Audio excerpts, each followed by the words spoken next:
Late one summer evening in Broken Bow, Nebraska, a weary truck driver pulled his rig into an all-night truck stop. And the waitress had just served him when three, tough-looking leather jacket motorcyclists of the Hells Angels type decided to give him a hard time. Not only did they verbally abuse him, one grabbed the hamburger off his plate, another took a handful of his French fries, and the third picked up his coffee and began to drink it. How do you think he responded? He calmly rose, picked up the check, walked to the front of the room, put the check and his money on the cash register, and went out of the door. The waitress followed him to put the money in the till and stood watching out the door as the big truck drove away into the night. And when she returned, one of the bikers said to her, "Well, he's not much of a man, is he?" And she replied, "I don't know about that, but he sure ain't much of a truck driver. He just ran over 3 motorcycles on his way out of the parking lot."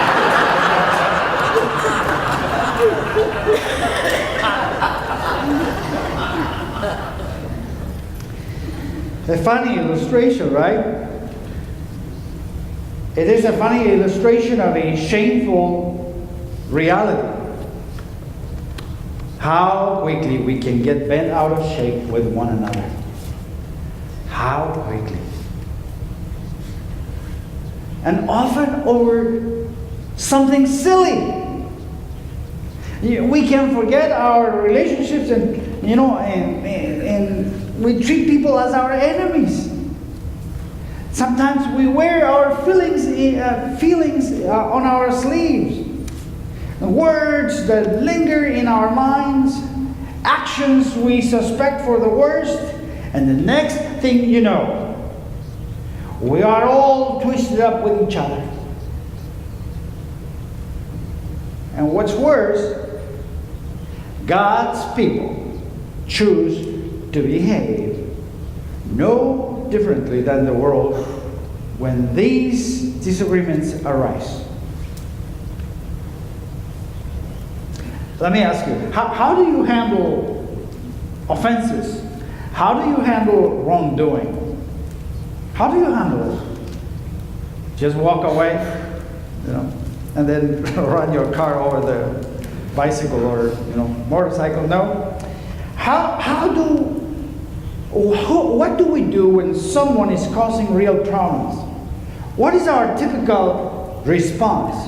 Or what is our typical reaction?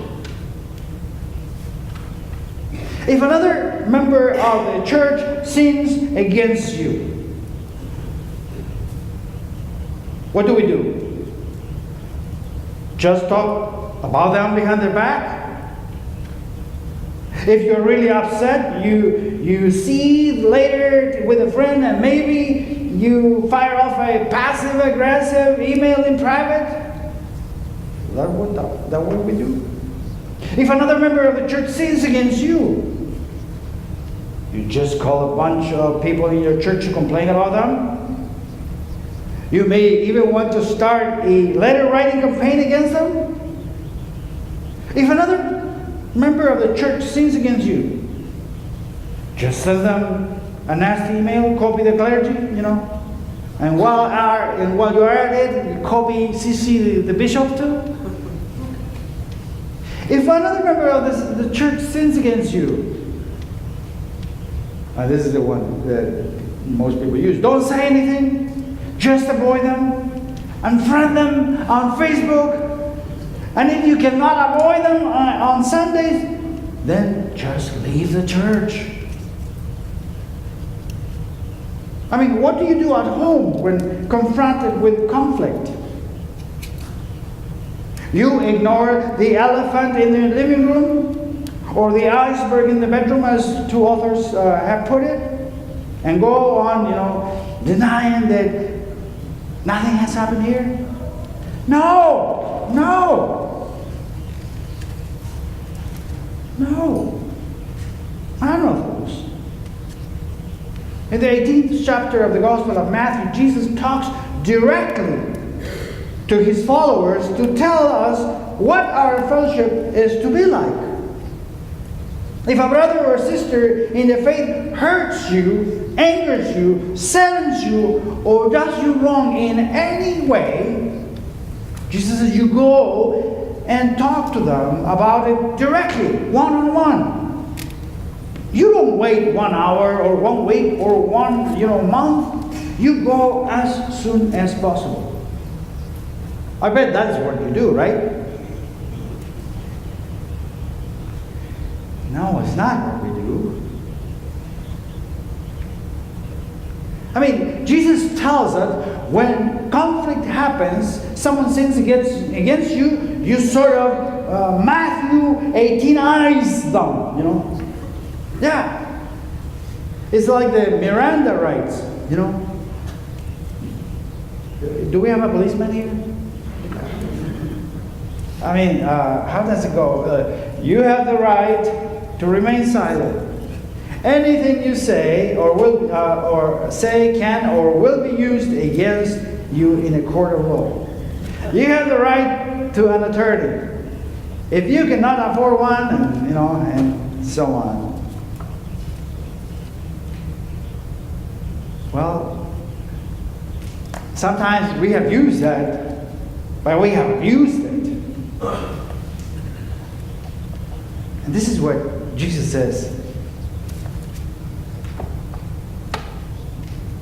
When someone sins against you, first of all, be proactive in settling conflict. If your brother sins against you, go and tell him his fault. You cannot get any clearer than that. Proactive. And typically, when we have been offended, we expect the offender to come to us, right? But here, what Jesus is saying here,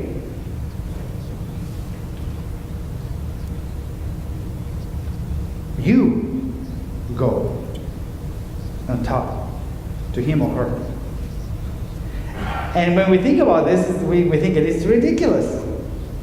I mean, why would the Lord tell us that the obligation is on our part when we didn't do anything?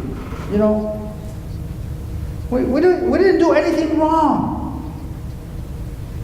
Well, I think Jesus says this because I can think of 3 reasons. First, because it is pride in us that demands an apology.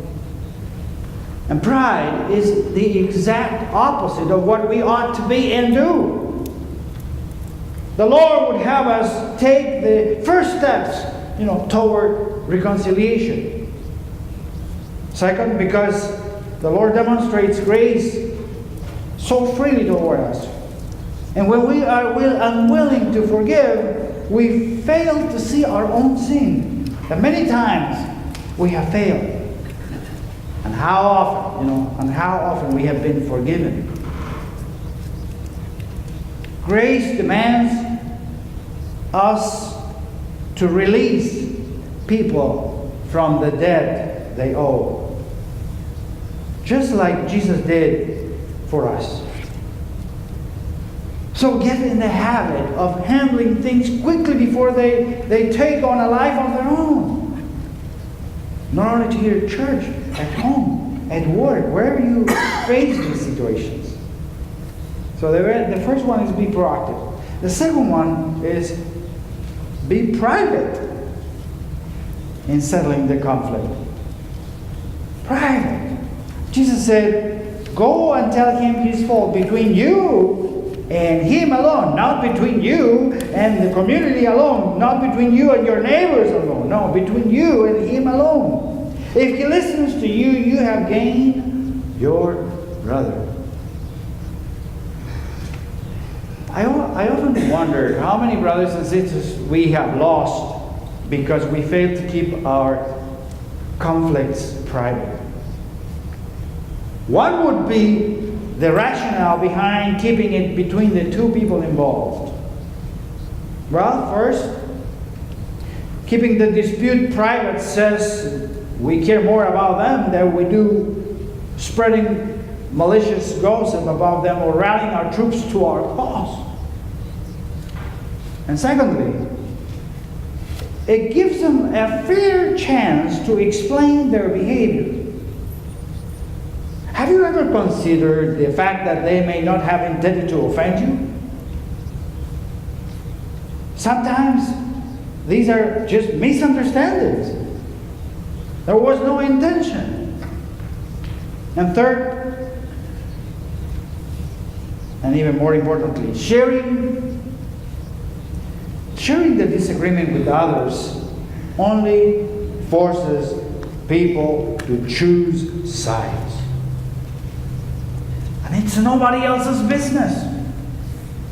Sharing our disputes with uninvolved friends only drives wedges and makes unity impossible.